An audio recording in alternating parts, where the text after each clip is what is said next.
Let's talk about the Memphis Grizzlies, a team that has changed identity a little bit. New coach, players are different, players are hurt. Oh, that's not that different, I guess. Michael Bolton. Thanks, Josh. It's Michael Bolton here, and it's time for another episode of the Locked On Fantasy Basketball Podcast. Let's get to it. Let's get to it, indeed.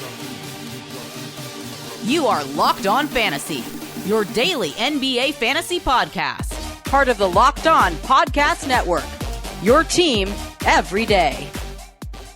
Hello and welcome to the Locked On Fantasy Basketball Podcast, brought to you by Basketball Monster. My name is Josh Lloyd and I'm one of the new owners of TikTok. I'm also the lead fantasy analyst at basketballmonster.com, and today's episode is brought to you by FanDuel. Right now, new customers can bet just $5. And if your bet wins, you'll get $300 in bonus bets to use across the app. Download the app today.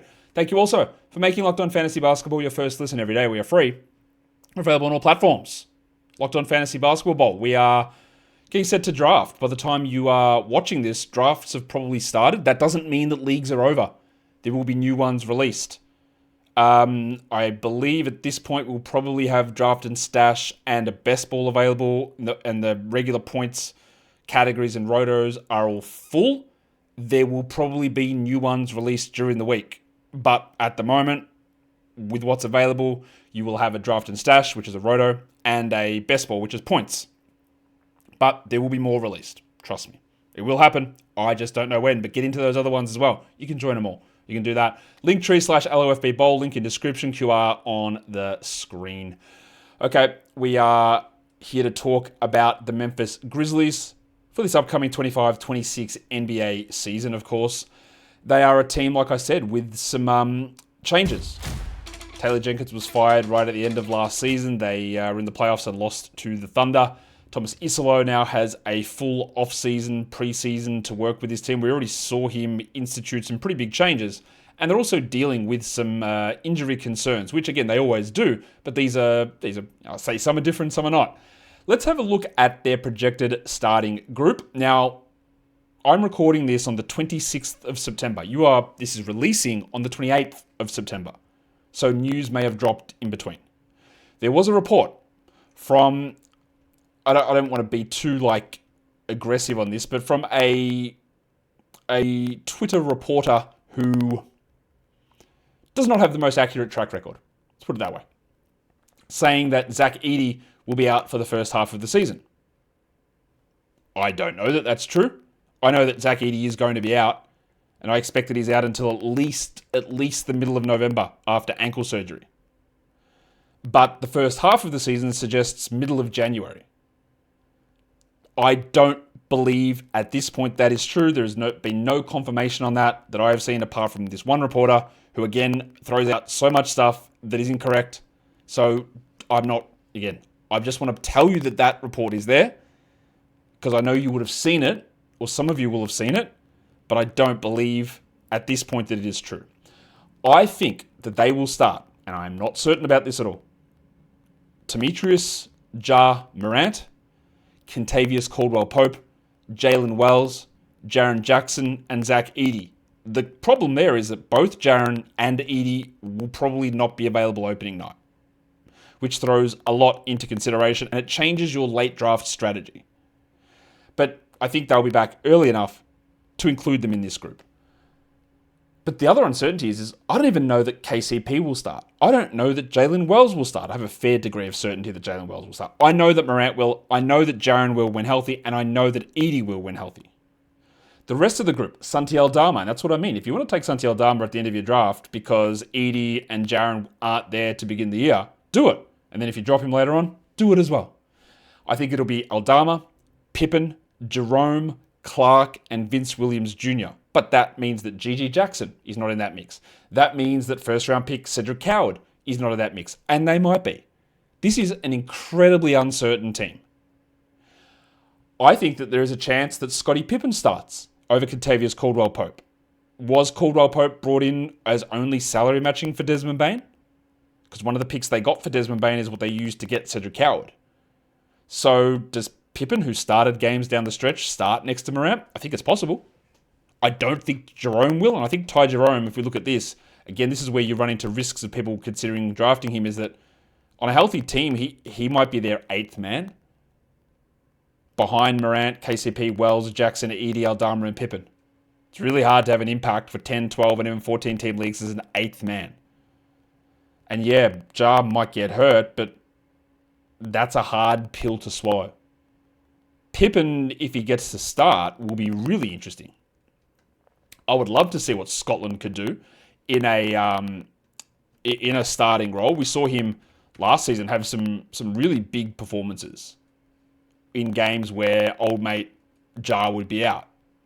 But again, we don't know how they're going to roll with this. But I think that is a likely starting group, and it's not one of those ones that I feel a great degree of confidence in. What questions do I have with the rotation? Well, there's lots of them, clearly. The big man injuries. Brandon Clark's season ended early with a PCL sprain. I believe he's fine. Jaren had the toe surgery and Edey with the ankle surgery. So if I knew that Zach Edey was available to start the season, I'd take him in the 70s. Not because I think that Zach Edey is a huge superstar in waiting or is this great long-term fantasy player. I actually view him a little bit the way that I view Josh Giddey. In terms of, I don't think that they're a player that on a really good team you can have featured in a big role. But I don't care for this season. Because I think that when we saw the way that Isolo ran things and way more minutes for Edey, huge rebound numbers, a lot more pick and roll with Morant and Edey. And that would give him big numbers. The only reason I will steer off of Edey, and I actually won't steer off him that much, is if that report comes out that he's out for half the season, that's true, or, and the only reason is he might miss a month. Like, that would be a real concern for me. Also, that drops Jaren down a little bit too, but I do think Jackson will be available to begin the season. Edey, we might as well have a look at some of the stuff that he did last season, because I think a lot of the concerns I had with Zach last season were pretty accurate. They were founded in reality. Jenkins did not play him big minutes. He would start him, but he had played 21 minutes a night because there were significant concerns over his defensive abilities.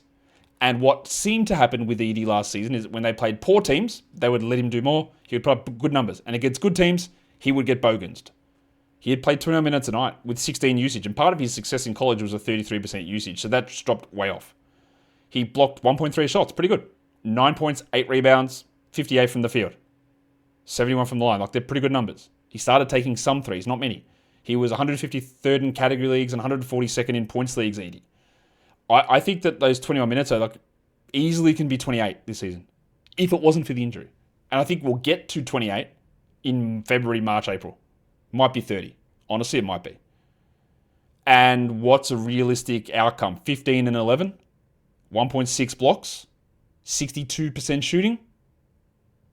I actually do think that that's a realistic possibility. I'll put it that way. Not without saying, when we say realistic, I don't mean that it's going to happen, but I mean that, if you consider that an option, it's not like craziness to say we're getting there.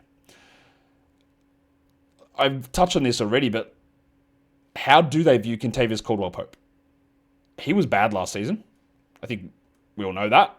He wasn't a good player. He didn't produce at a high level. The Magic brought him in on that big contract and splashed out on it, and in the end, it didn't work out, but it did because he was salary matching to get Desmond Bane. But do the Grizzlies view him as a 29-minute starter or as a 25-minute bench player? I don't really see how KCP helps as a bench guy, to be honest. His value is hitting threes and providing perimeter defense, even though his ability to do that is not there anymore. And why do we care about this? Well, we don't care about it from KCP's fantasy perspective. Who cares? He's ranked, his ADP at 124 on Yahoo is insane. It's way too high. He's a guy you look at in the late 190s, maybe. But if they don't care about Kentavious Caldwell-Pope, it means Pippen, it means Wells, it means Jerome, it means Coward, it means Gigi, it means Vince Williams can all do more. But if KCP plays 30, then they can't. So that's the thing to watch there. The next question is, what do they do with Ty Jerome or Scottie Pippen? Because they're both theoretically point guards who could be the backup to Ja. I think that Pippen will be prioritized. I think Pippen will be the Ja replacement if Morant is out, because he is more of a point guard. But I also think because of his defense, he works better next to Morant. So Jerome's good as a bench player, but he's not as good of a passer as what Pippen is. or as a traditional sort of point guard. Pippen also shot unbelievably well last season, so did Jerome. So I think Pippen's pairing with Morant makes sense. Pippen replacing Morant makes sense, but also Pippen's pairing with Morant makes more sense because of his defense. So maybe Isolo views this differently, but I do think Jerome is going to struggle to find significant minutes. Now, Ty had a million minutes last season. We know this, playing for the Cavs, and not a million minutes, a million touches. He would come in and get like every sort of usage bump you could possibly find. And it was, surprising because he'd never done that before. He was really strong, but it required elite efficiency to even sniff getting value. He was overvalued a lot in fantasy. He played 20 minutes and 24 usage. He averaged 12 points, but you don't get a lot else there. Like 44% from three. Just push that to 40 and you've already cut all of this out. He averaged 22 fantasy points, which was 172nd. So again, a name that was talked about a lot, but the actual impact of him was not really that high. So Pippen would be the guy that I would look to there over Jerome. What else does Thomas Isolo add? Finnish legend. Because he added the extra pick and roll. He added the more minutes for Edey. Does he do anything different heading into this season? What does he do about Morant and his reckless on-court play style? I don't know. What does he do about Jaren and the shot blocking numbers and his usage? I don't know. But that brings me to talk about Jaren, because Jaren Jackson, theoretically, you could have said if Morant and Bane were there, he would be the third offensive option. Well, there'll be times this season where Jaren probably is the number one offensive option because Morant won't be there and he'll be the star that's left. And we have seen Jaren from 4 years ago where he was a 3 block per game guy move down to a 1.5 block per game guy. And if he has to do more offensively, does the rebounds fall further? Do the blocks fall further? Does the efficiency, the field goal percentage drop further? I think they are all risks. But could he be a 22-point scorer? 6 rebounds? 1.5 blocks? 2 threes? I guess so. I think that can happen. And we just have to maybe adjust our expectations of what Jaren Jackson is.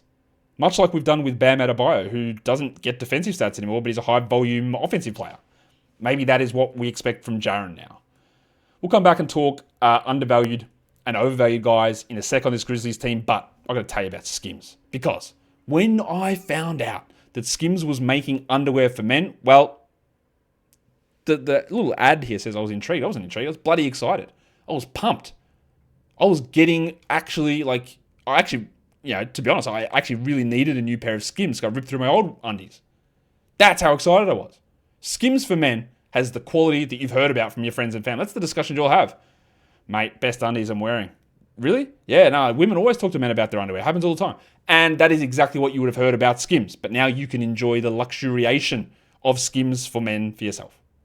Great options in terms of cuts, size, styles, briefs, boxes, the hybrid boxer brief, colors, materials, the most comfortable underwear you can find. It's easy to buy them as well because you just go straight to skims.com and shop Skims Men's. It is perfect for your active lifestyle. They move with you and they never lose their shape and they stay in place all day. Once you buy them at skims.com, let them know that we sent you. After you place your order, you select podcast in the drop-down menu and select this show in that survey that follows. All right. We're talking Grizz. We're talking a team that is a little bit up in the air in terms of where they sit with a new coach, with a new focus. The trade of Desmond Bane away can only be seen as a step backwards, no matter how they want to frame it. And some of their fans get really angry when you talk about how they frame things, including ways that they try to save money because they are tight asses. That's what they do. But they have taken a team that was quite good and sort of soft reset it, which is a frustrating thing. But it's a real thing. Let's take a look at some undervalued guys. And there actually is quite a few undervalued players on this team in my mind. And I'm going to start with Demetrius Ja Morant because Ja is one of these guys where he's obviously frustrating injuries. Last season, it was honestly comical. He'd play 4 games and then sit out a game and then play 5. I think, wasn't there a stretch where he hadn't played 5 consecutive games all season until about March? I think that's right. But he also gets somewhat of a bad rap. I think at the moment, Morant is being a little underrated. Like Yahoo's got him at ADP of 39 with a rank of 31. I think he's a top 10 per game player in points leagues. ESPN is around 13th. Category leagues, not that bad, but there'll also be people who tell you that he's terrible in category leagues. And I think that there is a little bit of being stuck in the past on Morant with some of the numbers. Because he used to be a guy that would get really good scoring. He would get a lot of assists. And that's really it. Last season, he still played 50 games and he only played 30 minutes. But he hit almost 2 threes. He got 1.2 steals. And one of the other bugaboos of his game was he didn't hit free throws. Well, he hit them at 82%. So going from a guy that used to be, he's all points and assists, well, he was points and assists and threes and steals and free throw percentage. And like the rebounds at 4.1 aren't terrible. He was 55th per game for category leagues last season, 37th in points leagues, playing only 30 minutes with so much stop and start due to injury, and now Desmond Bane is not there. So I actually think Morant is in a situation where it is risky to draft him because of the play style and the consistent injury problems he's had. And it's not like I'm worried necessarily about the injury repeating, it's more the way that he plays leading to other sort of contact problems. But I do think he's value. I've talked about Edey already. I think at the moment, across the board, he is incredibly undervalued. 113 ADP Yahoo, 139 Fantrax ADP, ranked 179 at ESPN. Like, actually, what are you talking about? 113 on ESPN points league ranks. I think per game, he is very comfortably inside the top 80. Like, easily inside the top 80. Like, not even a question to me. But again, it's balancing the injury risk. If I get him in the 90s, I'm okay. If I have to sacrifice a 90s pick because he ends up being out longer than expected, all right. But I do think when we're talking about guys in that range, I might be looking at, hey, maybe it's Bradley Beal. Do I draft John Collins there? Okay, whatever, man. I don't care that much. I think Edey's upside is a lot higher than those guys. And if you go back and look at any of the stuff from last season, any of the draft stuff, I don't like Zach Edey as a real NBA prospect. And that still remains true. But I do think that he is being undervalued at the moment. I think Scottie Pippen is being a little undervalued as well. He's ranked on Yahoo. Well, I don't think. I'm 100% certain because he's ranked 262nd, which of course is batshit insane. Like, that's ridiculous. He's ranked 186 on ESPN Pippen. Now, his points league rank on ESPN at 92 is the other way insane. Like, what are we doing? But I think that Pippen, I honestly think he's ADP at 281 on Fantrax. If you wanted to draft Scott Pippen in a 12-team league because you got a little bit of a deeper bench or you're a bit worried about Morant or you think he might start over KCP, do it. He has the ability, Scott, to actually be a useful player even in a smaller role. Now, if he's a 20-minute role, that is not enough. It's not enough in a 20-minute role. But if he gets to 24, if he gets to 25, what he does is so high volume in steals. His threes are solid enough. His assists are pretty good. Plus, there's upside to do more. He hit 40% from 3. He averaged 4.5 assists with 1.3 steals in 21 minutes last season. He almost was a top 150 points league guy in 21 minutes. If he somehow nabbed a starting spot and played 27, well, we're on there. That is unbelievably good value. So he's just a name to consider with that last pick. I don't think he's one of those guys that absolutely has to be drafted, but I do think he's being slept on a little bit. Also say the same for Santi Aldama, whose current ADP is 184 on Fantrax. Now on Yahoo, he's ranked 116. His ESPN points at 108 is probably a little high. But taking him with the idea that, hey, I'll use him while Edey is out and Jaren's uncertain, I think it makes complete sense. I think that is a definite move that you would benefit from. In terms of overvalue guys, I don't think there is anyone. I think looking at the values of players at the moment, maybe you could say 22 for Jaren Jackson for ESPN categories is too high, but his ADP is 45. So people are letting him slide. Otherwise, I think that everyone is in a situation where it's like the reverse big market bias, where there's a lot of players being pushed down a bit on this Grizzlies team. So I don't really think there's too much of a concern about guys being undervalued on this squad. Let's take a look at the star upside, star potential players on this team, the guys that I think have top 50 shots. I've already said about Ja Morant, I've said about Jaren Jackson, and I think that's reasonable. Maybe Zach Edey can get there? I don't know. I would be, and I did take Morant in round 4 of a draft the other day. I would be happy taking Jaren in round 3. I think Morant has an opportunity. If you are approaching head-to-head category leagues in the right way, I think he's got a chance to be a top 25 category league guy and a top 15 points league guy. And I think you can get these guys round 4, round 3. They might actually both be round 4 players. But to me, they're both pretty clearly top 50 guys with obvious risks associated with it. And we know those risks. We just talked about them at length. But that doesn't mean they should be faded completely. And I think that Morant and Jackson are a pretty solid picks who are being slept on slightly. I'll come back and talk a little bit more about the new arrivals, some of the weirdness in the wing, and some injury updates as well. Today's episode is brought to you by FanDuel Sportsbook. The new season is here for the NFL. The NBA season is right around the corner, and FanDuel is making sure you're ready for kickoff/tip-off with a can't-miss offer. Right now, new customers can bet just $5, and if your bet wins, you get $300 in bonus bets to use right across the app. It's exciting. It's fun. The app is so simple to use. Get those bonus bets in and use all the different types of bets, the same game parlays, the live betting, the spreads, the totals, the futures. You want to bet MVP, tied into NBA championship, do it as well. It's all there on FanDuel. It makes it fun. You put your knowledge to the test, and it is easy to use. So when you're ready to play, which you are right now, I'm sure, download the FanDuel app by going to FanDuel.com to get started. That is FanDuel.com to place your first $5 bet, and don't forget to gamble responsibly. All right, we're talking Memphis Grizzlies here for the upcoming NBA season, looking at over and undervalued players, stars and upsides and breakouts and all that stuff. Let's take a look at the new arrivals. Ty Jerome joins from Memphis. Again, yeah, there might be a big role. Maybe I'm just wrong. Maybe they won't play KCP and Jerome will be a starter. I don't think so, but we'll see where that goes. Kentavious Caldwell-Pope joins. I'm not interested in drafting him outside of like 16 to 18 team leagues. One of the ones that's really intriguing is Cedric Coward. They used some of their draft capital from the Desmond Bane trade to trade up to get Coward. I thought they gave up too much in that draft. Coward had a 6-game sample size in college last season, then hurt his shoulder. He is available now, and he didn't play Summer League, but he will be ready to start the season. But he is a rookie with a spotty history in college. And by history, I mean like we don't have much data. Who's a wing player that had really good shooting with outstanding block numbers, but is that actually real at all? And I don't think that he fires straight into a starting spot, although they did it with Jaylen Wells. So could they go Morant, Wells, Coward, Jaren, Edey? Sure.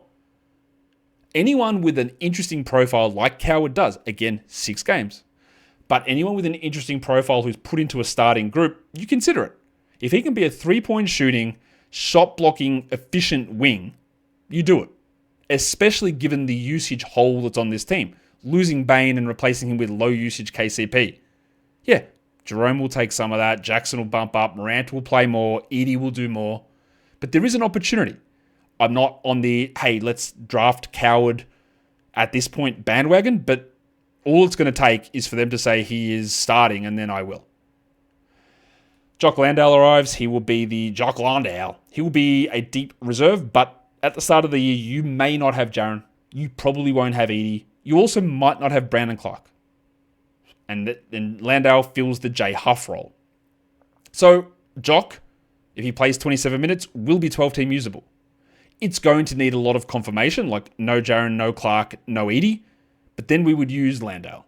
They also brought in PJ Hall. He's on a 2-way contract, a shooting big man, who I thought it was okay at Summer League, but again, we just need to sort of watch to see where that goes. They also grabbed Olivier Maxence Prosper from the Dallas Mavericks after he was cut. They signed him to a 2-way. He has done nothing to make me think that he is good. And he joins that group of wings. Vince Williams, G.G. Jackson, Jaylen Wells, Cedric Coward, Kentavious Caldwell-Pope, Ty Jerome, Scottie Pippen. They're guards more than wings, but yeah, all in that group. Now, he's a good defender, but nothing that takes us to a good place fantasy-wise. They've also got Javon Small on a 2-way, and I haven't included him here, but Jamal Mashak was drafted by this team. He's one of those guys that so many sites, when you looked at the, like the draft summary, it would say that Mashak went to the Golden State Warriors because he was a part of that Warriors. There was confusion in that trade, and then he was traded to Memphis at some point. But also, it is worth noting, he is not signed. We thought that he'd be signing a 2-way deal. He hasn't done it. They've got 3 2-way guys: Prosper, Small, and Hall. They've got 15 guys on the roster. With Cam Spencer taking the last... I said Spencer was one of the 2-way guys. He's not. It's Prosper, it's Small, and it's Hall. Yeah, not Spencer. Mashak is unsigned. So he's an interesting defensive player, much like Small is, but not on the roster. So if you're in a dynasty league, be aware of that. He currently does not have a spot, and they would need to waive John Conchar, take Small or Hall out of the two-way roles to give him a spot, but there is no spot for him at this point. Jamal Mashak is not signed by this team, even though I think we all assumed that he was, but he's not. What about some breakouts? I've talked a lot about Zach Edey and where I think he could go. I am going to put, because these are not guys that I think are going to break out necessarily, they're the guys that I think have the chance to break out. And one of them is Jaylen Wells, who was a surprise starter as a rookie and was impactful from a real NBA perspective. But let's also be completely for real here. Completely FR. Because he didn't do anything. He averaged 10 points a game. He was not even a top 300 category league player. He hit his threes at 35%. I think he will be a good three-point shooter, but bad rebounds, bad assists, Anthony Simons-esque steals and blocks, bad field goals. He played 26 minutes as a starter with low usage. He's already 22. Now, I think that Jaylen Wells will probably start again, and the 26 could become 29 minutes. But again, there is so much competition there. I'll go through the names again just to continue to show you how hard it is to find where the big minutes come from. There's Wells. There's KCP, there's Pippen, there's Jerome, there's Vince Williams, there's JJ Jackson, there's Cedric Howard, and John Conchar, who's just not going to play. But Wells should improve some of that efficiency, but will he be a usage guy? Don't think so. Assists? No. Rebounds? Probably not. Defensive stats? Maybe, but doubt it. I could be wrong on all those things, and he does have a breakout, but he's in a position after a good rookie season to maybe break out. I'm just not sure he's got that dog in him that way. Vince Williams, the other guy who was great as a rookie. He was bad last season, injured most of the year, came back, struggled. But also a slightly older young player with shooting, passing, defensive abilities. And maybe he gets the nod over KCP. And it's Wells and Vince who start. And I don't think Vince will be a 12-team league guy because the way he was able to be a 12-team league guy 2 years ago is Morant, Bane, and Jackson were all out. So he did a lot of stuff. But I do think he could reestablish himself at the top of that wing grouping. But guess what? Coward, KCP, Pippen, Jerome, Wells, GG Jackson. People go, where's GG? Can't he break out? Sure. He also literally might not play. He might not play each night. They've got a lot of these wings. I'll go through in terms of minutes here. I'll projections on this team. Morant, Jalen Wells, Edey, KCP, Aldama, Pippen, Jerome, Williams, Clark, and then the 11th guy I've got is GG. The 12th guy is Cedric Howard. There's just not that much space in this rotation for these guys. So while I do think that Vince could break out, he could also just be a DMP. And Coward gets those minutes. And we just don't know how Thomas Isolo is going to run this rotation that way. Injuries, there's a lot to talk about. Edey suffered an ankle injury, re-injured it, and then had surgery. We're expecting middle to late November, but again, I talked about that report, could be fraudulent, that he's out half the season. And if he is out half the season, we don't draft him. Jaren has a toe surgery issue. I think he's back, if not opening night, first week of the season, not that concerned about it. Brandon Clark had a PCL issue. I think he should be okay. And Cedric Howard missed all of the season, apart from 6 games in college, missed summer league, but he looks like he's ready to go. But there's still 4 injuries, as is the Grizzlies' way, and they will obfuscate and lie about their injuries continually. Remember this. This is the team that hides injuries, provides unclear timelines. They over-diagnose injuries. They will tell you that someone has a grade 3 sprain, which is a 3-month injury, and the bloke is back in 4 weeks. We find it very tough to trust anything that they say. Or they'll do the opposite and say, yeah, he's just around the corner. In 3 months, he comes back. They are the worst, and they have this title, and they hold it really well. They are the worst injury reporting team because not only are they unclear with timelines, but they misdiagnose or misreport the actual severity of the strains or the severity of the injuries, either in a wildly positive way or a wildly negative way. So whatever they say, you can't really believe it. And that's annoying from our perspective. It should be annoying to their fans as well. But, they don't seem to find it as annoying as I do. Their schedule is nothing really to care about. 14 back-to-backs, no 2-game weeks to be worried about in fantasy playoffs, just a regular-ass schedule. And that is the Memphis Grizzlies for this upcoming NBA season. I'm okay with Jaren in round 3. I'm okay with Morant in round 4. Edey, and by that I mean like Jaren in 35 through to 50, Morant in 40 through to 55. Both with upside. I'm okay with Pippen in your last round. I'm okay with Edey around 100 with top 60 upside. I'm okay with taking Santi Aldama in 110 to see what happens to begin the season.